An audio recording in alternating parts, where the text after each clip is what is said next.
आखिर कौन से थे सतयुग के 3 सबसे शक्तिशाली अवतार।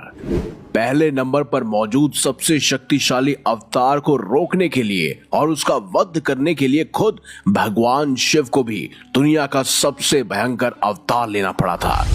आप देख रहे हैं मिस्टीरियस हिंदू। तो चलिए अब करते हैं ज्ञान की बात। वीडियो में आगे बढ़ने से पहले हमारे चैनल को सब्सक्राइब अवश्य करें और बेल आइकन जरूर दबाएं। साथ ही कमेंट बॉक्स में जय हरि विष्णु अवश्य लिखिएगा।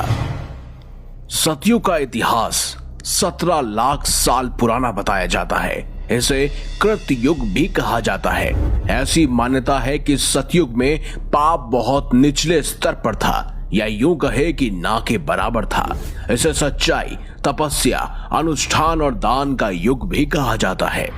कहते हैं इस युग में लोगों की आयु बेहद लंबी होती थी और उनका कद बेहद विशालकाय। यहाँ देवताओं के साथ साथ राक्षस भी रहते थे। लेकिन सतयुग में ही कुछ ऐसे खास शक्तिशाली अवतार लिए गए जो बेहद ही शक्तिशाली थे।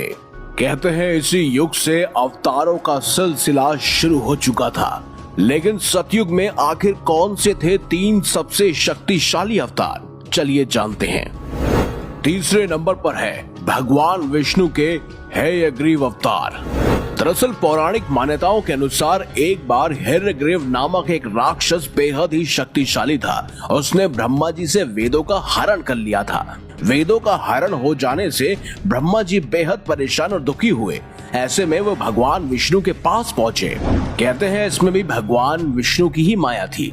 वो युद्ध से लौटे थे और इसीलिए थक कर सो रहे थे।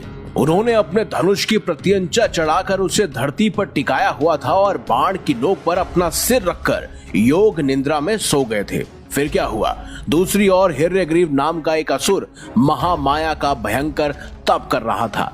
भगवती ने उसे तामसी शक्ति के रूप में दर्शन दिया और कहा कोई भी वरदान मांगो। उसने अमरता का वरदान मांगा तो माता ने कहा कि संसार में जिसका जन्म हुआ है उसे मरना ही होगा, ये तो विधि का विधान है, तुम कुछ दूसरा वर मांगो। तब उसने कहा कि मैं ये अभिलाषा रखता हूँ कि मेरी मृत्यु हयग्रीव के हाथों ही हो। माता ने कहा कि ऐसा ही होगा और ये कहकर भगवती अंतर्ध्यान हो गई। हयग्रीव को लगा कि अब मेरी मृत्यु तो मेरे हाथों ही होगी, अब मैं अजर अमर हो चुका हूँ, परंतु वह कुछ समझ ही नहीं पाया। लेकिन उसी समय सभी देवता भगवान विष्णु के पास पहुंचे ताकि वो इस समस्या का समाधान निकाल सके।